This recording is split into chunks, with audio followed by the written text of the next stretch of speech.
viral, inspired millions. This outdoor corgi is quickly becoming a social media star.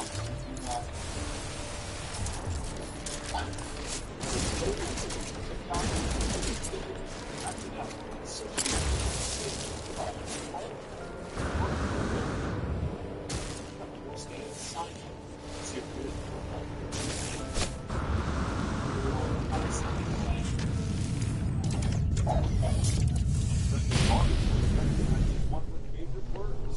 Other people say it all started 6 years ago with his wife and girlfriend Emily moved in. My wife is deaf, and it was when they would learn that she's deaf and started picking up on all the signs of music. Her first sign was dinner. It didn't take long before Emily expanded her signing vocabulary.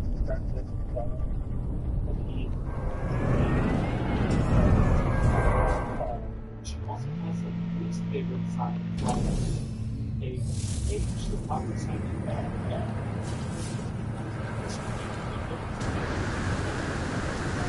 And that is the one there.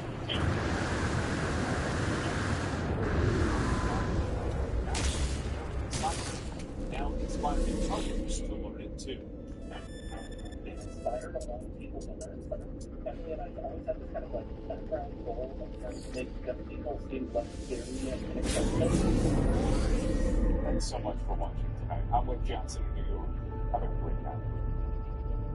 Thank you for these videos tonight.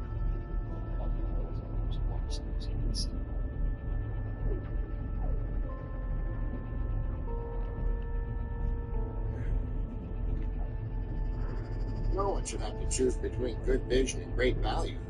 That's why America's Best is slashing their prices during the Wi-Fi sales event. Get 2 pairs of music comprehensive lights at just $69.95. Book an exam online today.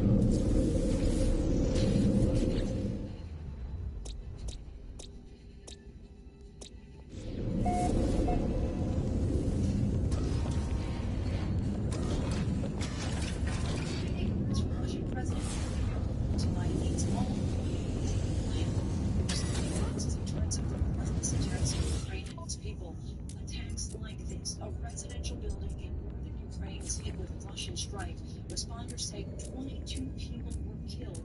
They're still searching for survivors in the rubble. The U.S. and its allies turning up the heat on Russia's elite, seizing things like super yachts. The White House rolling out another round of sanctions on Putin, and new calls tonight to ban oil shipments from Russia. A refugee crisis only growing more dire. 1 million Ukrainians fled their homes, half of them children. A flood of people into Poland, and the aid waiting on the other side of the border.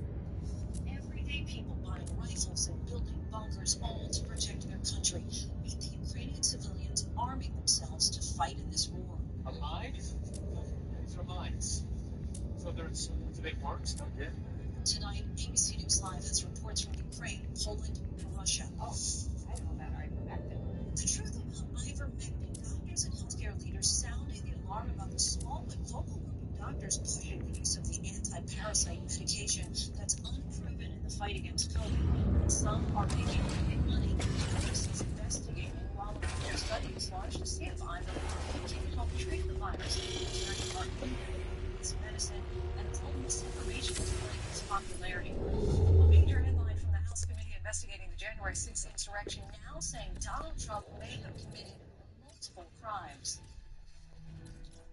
Good evening, everyone. I'm Lindsay Davis. Thank you so much for streaming with us. We begin tonight with dramatic and harrowing images coming in from Ukraine and disturbing reports of the shelling of Europe's largest nuclear power plant. The spokesperson for the plant says tonight it is capable of rescuers not yet being identified due to shelling. So far, no indication of their location.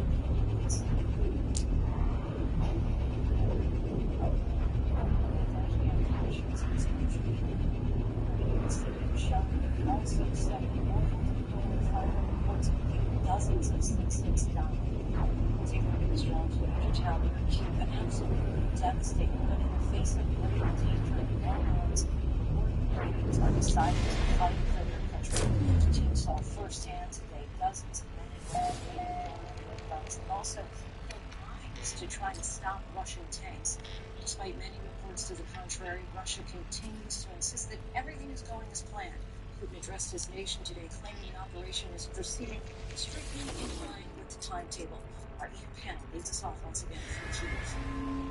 In a highly dangerous development tonight, Russian troops now shelling a power station that plans to strip the attacks online. Russia again striking civilian areas. A devastating attack on Chernihiv, a city 90 miles north of Kyiv. Dashcam footage capturing the impact. A freeze frame shows multiple projectiles about to strike as unsuspecting people walk down the street. And then, the explosion, sending residents running for their lives. 33 were killed, 18 were wounded, according to the city emergency services. It's confirmed it's been the largest single loss of civilian lives in the rescue operation suspended in possible COVID challenge. As the networks defenses are now being set up across the city. 10 troops as the city prepares for assault. There's a defiant President Zelensky today to seek relocation.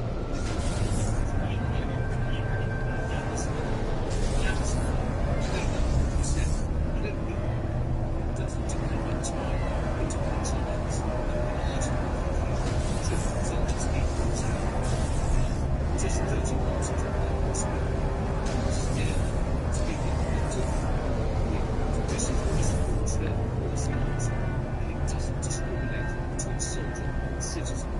To imagine that just one without responsibility is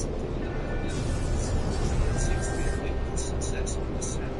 After taking Kherson, the most major city to war in this country, Russian troops buried their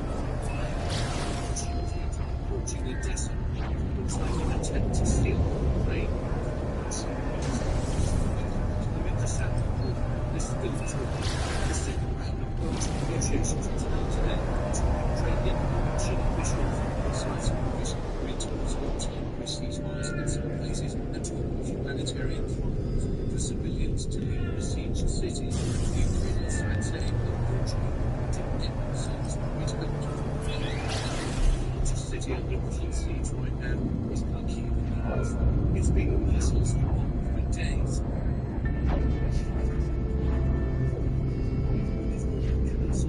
Kyiv and 3 other cities are now encircled by Putin's troops. But outside Kyiv, the miles-long Russian convoy has been stopped for days a few miles outside the city. A senior US official tells the ABC News the convoy seems to be stalled by Ukrainian resistance and supply. And as the Russians pull south, the siege of the city seems unavoidable.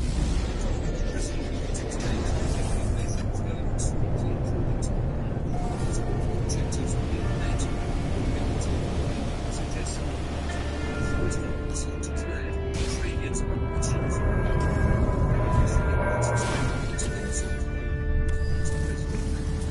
A source of French government fear is that the worst is yet to come. And that's severe in much of Kyiv tonight, where as many as 15,000 people have been taking shelter in the subway. But there is defiance there.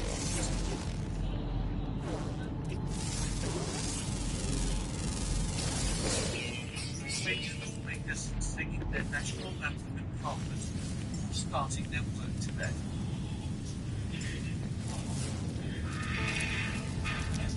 Powerful images there. Ian Pannell joins us once again from the Ukrainian capital tonight. Met with President Zelensky at that secret location with other members of the media today. Can you give us your impressions of how he's doing, how he's shouldering all of this as he leads his country through the war? Yeah, he was relaxed, very engaging. He didn't stand on the podium. He pulled up a chair and sat literally 2 feet in front of me. But he's tired. He survived a few hours sleep a night. He thanked President Biden for the support and sanctions, not just America, but obviously a lot of other countries, especially in Europe as well. What he really wants is a no-fly zone. And of course, in his heart, he knows this is something that the rest of the world, America, can't agree to, because it would mean deploying forces into this conflict and potentially running into some kind of skirmish, or perhaps even greater, against Russia. And that's something that everyone's ruling out.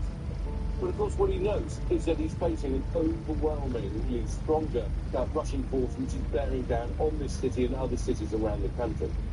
Let's not forget this is a former actor who had relatively low approval ratings just a couple of weeks ago, and he's had to rise to the occasion, not just as commander-in-chief, but a wartime leader with a conscience and a destiny of the nation on his shoulders. He knows this is an existential, not just for him, because the Russians are undoubtedly targeting him and his family, but for his city and his country. It's it. Yeah, thanks so much again.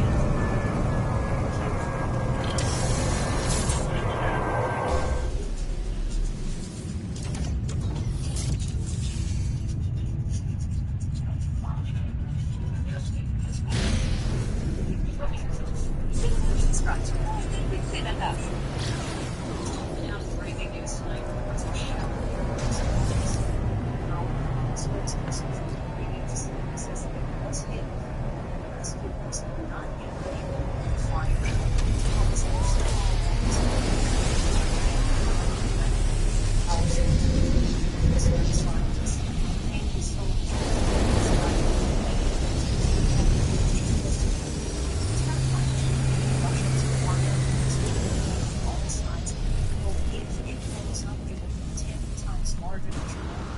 Is that an exaggeration?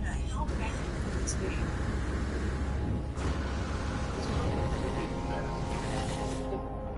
Right now, and certainly nuclear power plants were not designed to be the survive military conflicts, and so certainly any reports of explosives or fires in the city of nuclear power plant have to be of great concern. This facility has 6 reactors. It has large quantities of nuclear fuel on site. That is a large scale particularly. And there should be no excuse for what is going on now. This site has to be protected. What's the worst case scenario? Well, a fire, just like systems of disruption, reactors hot, into the fuel, and spent fuel. If that part is not disturbed, in a matter of hours, you could potentially see reduce experience one of that series of potential releases of radioactivity. I would say more like what happened at the Fukushima reactors in 2011 rather than Chernobyl. But still, the potential is there for a very, very large radiological release. And of course, there's a lot that we still don't know. Can you just give us a sense of what it would take in order to breach a plant like this and for radiation to be released? Well, these reactors, the actual cores of the reactors where the energy is produced are protected by a concrete, reinforced concrete containment, and that is designed to withstand types of external events, but not direct attack by nations. We don't have to attack the systems such as the electrical power going into the plant, the electrical distribution system, which are not that well protected, and fire will certainly disrupt those operations. So there are total aspects of the plant and so you have to make sure that they remain working on if there was a disruption to the power system, emergency backup systems, it's a large point. In case that the operators touch it if they were able to. It's also disturbing to have the Russians were firefighters access to the site, and so personnel to have free access to the information to them. It's a very, very dangerous situation. You just talked about the person, the emergency operators. What would they need to do? And I imagine they'd have to have access to be right there on the ground. Yes, and Fukushima showed the world that if the plant produces electrical power, there is a quick fix for that. There are things that can be done. There are emergency ways to inject water into reactive fuels. It didn't work initially because the plant personnel certainly just weren't prepared to do that. But we've had 10 years of experience since then, and plants are in Ukraine and bolstered their emergency preparedness and added systems such as mobile systems and mobile diesel generators that can be used to supply fuel when it's needed, even if the plant's totally lost battle. But that again, they can be strong, especially under the circumstances of what we're seeing in the plant. If you have inaccessible areas, if you have fires, if you have shelter, the operators might not be able to get that equipment to go. Of course, that equipment is always detection capacity. It's this kind of event. So if we have that, it's a steady so the first side is obviously to function this type of conditions. There's potential self-resiliency. As far as residents who are on the ground nearby, what should they do right now? And how far from this should people potentially be evacuated?